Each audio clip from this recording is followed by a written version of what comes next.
Imagine spending sleepless nights because you placed a bet on a game that was kicking off at 2 a.m. and you're desperate to know if your receipt is going to win or not. That is one of the ways that you can find out that you are actually addicted to betting or gambling. Hello, Clive Chaze is my name, and welcome to the Gaming Lounge, where we shall be speaking to Mr. Ivan Musenero about the addictions of betting and how those addictions can be avoided.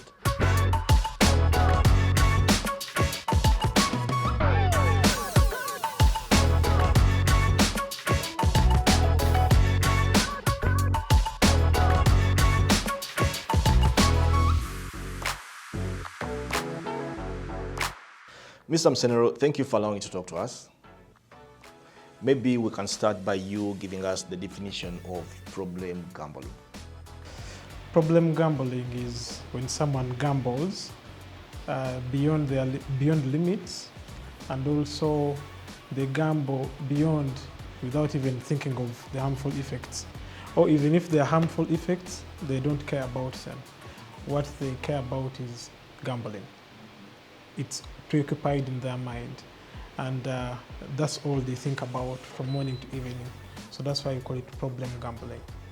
What are some of the early warning signs that somebody might actually be having a problem of addiction? First and foremost, when we describe addiction, it's a chronic relapsing disease. So it literally means that chronic, it's for lifetime. Relapsing, it keeps on either coming, or you either gamble or stop gambling, like it is persistent. Then disease, it comes along with other diseases. So what are the signs? I've already mentioned them in three phases. Someone who gambles without considering the harmful effects of gambling. So we know the harmful effects. Actually, most people know. The youth, the old people, they know the effects, but they now no longer see the effects. They look at that, they hope that they will get something. That's all they matter. They don't look at the effects. So one of the signs is being preoccupied by gambling. That's number one. And then number two, we look at someone who they stop working. I mean, literally in science, we call it occupational imbalance. Like you stop doing whatever you're doing, and then you now look at gambling specifically. You don't care about whatever is happening. That's why you find them missing appointments. They don't care about anything, even responsibilities at home. They just throw them away, and then they focus on gambling because their mind is preoccupied by gambling. And then when we look at other roles like work roles and others, they all cease to go ahead. And then these are people who you find that from morning to evening they're in the bet house or on their phones looking at how to make money through gambling. Yes. Well, talking individuals, families, and also the communities, what impact does gambling addiction have on all these? Of course, the impacts are many. If someone is doing responsible gaming, that one is, I think that one is recommendable, whereby someone has limits, someone has, money, time. There are limits on all those aspects. But when someone has a gambling addiction, it tolls on the family, nuclear, and also the extended families. For example, if someone is gambling, and of course they use finances, gambling involves finances. So, of course, whatever they do, the finances are going to be depleted from their families and their communities. And then usually when you look back and look at the symptoms, they have debt a lot, and then they lie a lot on their activities, and then they feel guilty based on when someone talks about gambling and all that. Now, when you come to their family, of course, they're going to lie a lot. Some of them become thieves. That's the gambling addiction. But some of the responsible gaming, that doesn't happen because they know the limits. So the families have it all, because when you say addiction, generally, it's not a one-person disease. The person who is addicted, it also affects the family. When you look at the finances, some of them get depressed, others, there are wrangles in the family, and then instability. So family, in turn, later, when you handle them well, it leads to better recovery, yes, from addiction. Are there demographics that are more vulnerable to gambling problem issues? Yeah, of course. According to statistics that was carried out by the National Lotteries and Gaming Board, they looked at the youth between the age of 25 to 45. They are gambling a lot. And then those who are earning between 250 to 1 million, they also gambling a lot. So when you look at those dynamics, you look at the population of Uganda, that's where most people are. And then statistically, the national statistics, it reports that 45% of the youth between that age are gambling and they're susceptible to gambling. And then they usually gamble almost 20% of their income. Yes. So the statistics are many. And then we look at the women, at least 4%. So you see the women are not gambling a lot. But as you keep on saying that, women who gamble usually have trauma behind and also stress, and so they're trying to run away from something.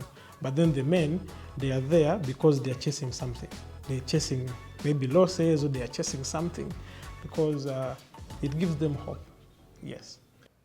Well, talking about the support system, are there treatment options available for those who are affected?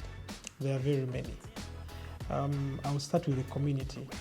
The family is the number one support system that we look at, because without family, then we are going to do nothing.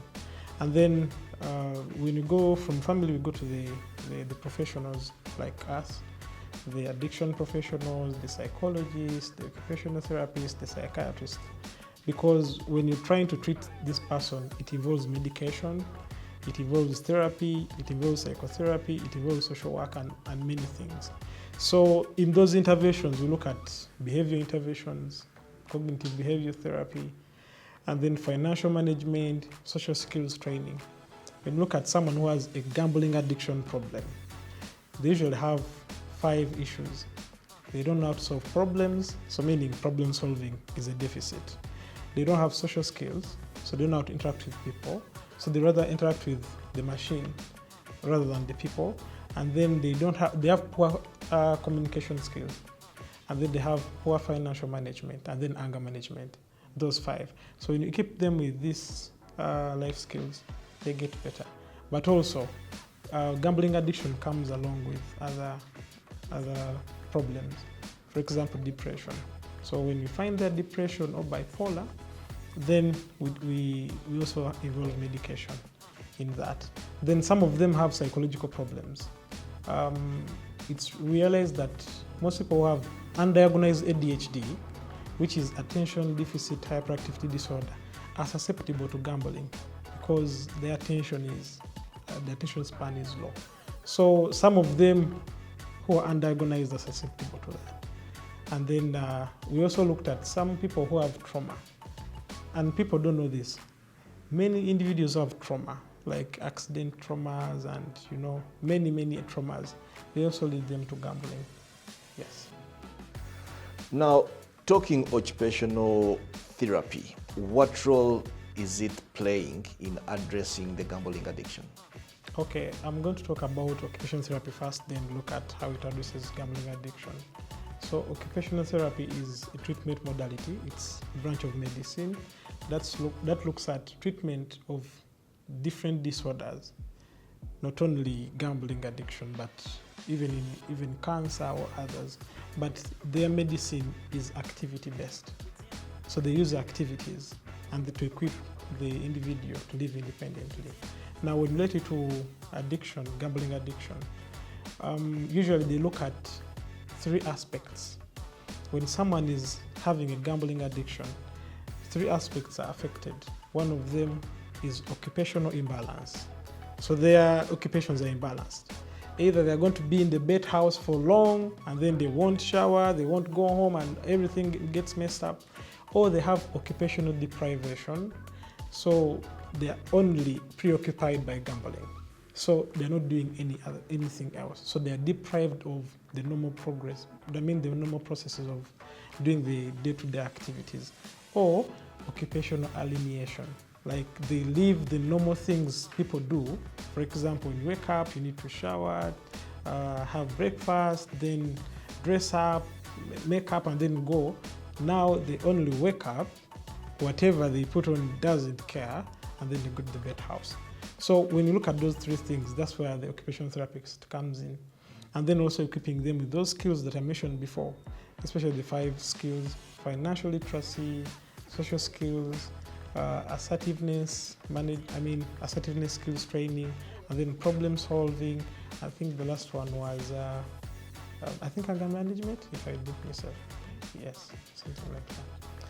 The gaming operators, what role should they be playing in preaching the gospel of responsible gaming? I think it will start with the adverts that they make. And then if they keep releasing the information, betting is psychologically harmful. When maybe it's time to go, please go, something like that. If you pass this limit of your pocket, then go home. Things like that. Know when to walk away. Yes, you should know when to go away. I've got many people say, especially that first time when you go there, there's a way how it hooks you up. So if you get to know this information, like maybe this podcast that we're having, and you know that when it's time to move away, please go. But it's hard, by the way. It's like someone who has taken alcohol. The more you take, the more you want. So even if you tell someone, please stop, they might not stop. But when someone has the information that it is time to stop, then that's it. And then number 2, we shall look at something called, let's put the addiction word in bold. It should be big. And then also we look at the age limit. We shouldn't be allowing children who are below the age of 25 whatsoever to do gambling. Even on the phones, even the parents, we should tell them, stop registering the lines of the children under your names, because when they register online, it will be you gambling. And then you find out later that the kid has a gambling problem, but when it started from you. And then lastly, what I could say is they should also run campaigns to promote responsible gaming. And then maybe the real last point could be they should also put in bold that there's no sure win. Yes. Then, what trainings or awareness programs would you recommend for the operators to take their staff through? I think they should be trained under responsible gaming. That's the major thing we look at. Responsible gaming is the key to the success. Why should we say responsible gaming? Maybe we could talk about it in detail. We look at time and money. That's where we look at know when to gamble, what time. You could say maybe may I gamble from 6 to 6:30. And then when they look at the people who work in those bet houses or gambling places, when they see someone over delaying, they should help them to take them out, something like that. I don't know if it is workable, but probably we think it is. Because when you train these people, and when someone is spending a whole day, it's not good. It's not good for us, it's not good for the business, because if these people go into gambling and then they lose everything and then they commit suicide, then where will the business run from? Where will it start from? Something like that. And then we also need to train them on preventing these people after being intoxicated. They shouldn't come to gamble. Because when you take anything, an intoxicant, maybe alcohol or other intoxicants, and then you come to gamble, then you're wasting time. So all those trainings should be done, but responsible gaming should be at the top. We have teachers, parents, and community leaders. What do they need to know about preventing gambling harm, especially among the youth? Like what we already said before, when someone is below 25, they shouldn't gamble. And the reason is simple. Scientifically, the brain is not yet there. someone whose brain is fully developed at the age of 25. So we shouldn't let them, the young people, access any gambling material when they are below 25. And that is very crucial for all community leaders, parents, teachers. If they see anything like that, any sign, they should be able to alert and then help this individual. And then they shouldn't force them into treatment. Because for you to get to know that I'm addicted to gambling, there are signs that we can actually give them to let them know that, yeah, then you're getting there and then you need help. It shouldn't be forced help. It should be help, but with consent from someone. We've had many people, we have treated them actually, but when you tell them, please write for me your history, how you've moved with you, they will not. So they will just be like, no, I don't want to expose myself, something like that. We have had those challenges. So when you're taking someone to treatment, it should be deliberate. It should be with consent, with an autonomous mind. And then we look at the leaders, especially the government, probably, they should add on more regulators. More policies to regulate these things. Probably yet we don't have yet the computer software in the country, probably, if I'm right, that can regulate certain maybe betting things on phones, something like that. At least we have certain applications from abroad that can stop someone from gambling. But if we made maybe ours, I think that will go to the senior communication manager for National Lotteries and Gaming Board.